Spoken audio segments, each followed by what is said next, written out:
So hopefully you're able to figure out that yes, these are accelerations because it's not a perfectly straight line on the position versus time graph.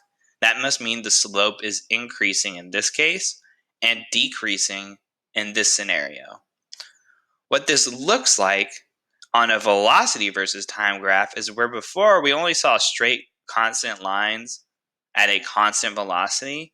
Well, if it's not constant, it simply looks like this. This is increasing in a positive manner, so that's why this object right here looks like it's speeding up. And here it is decreasing while it's still going in the positive direction.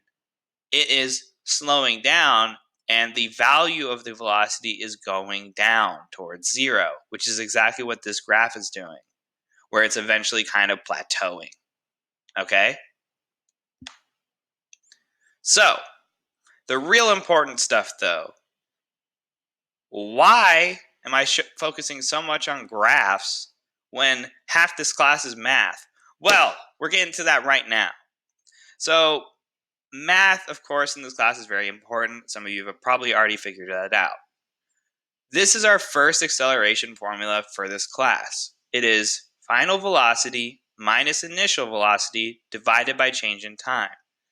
If you figured that out, I'm going to even do the notes right here. The units for this will look something like this.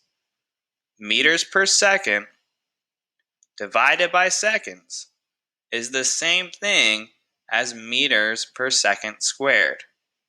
So it's the idea of meters per second looks like this.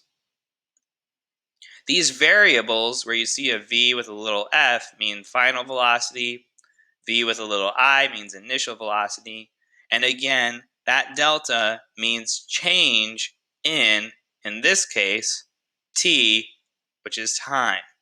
And of course, little a means acceleration. That's not too crazy. You're going to see a lot of these types of things, though, in the near future, where you see vf, vi. You're going to see like 1, 2, 3, 4, fi on all sorts of different variables. But it's really important that you understand that that little f, all it means is it's telling us we are looking for the final of some variable. In this case, because v is velocity, we know we're looking for final velocity.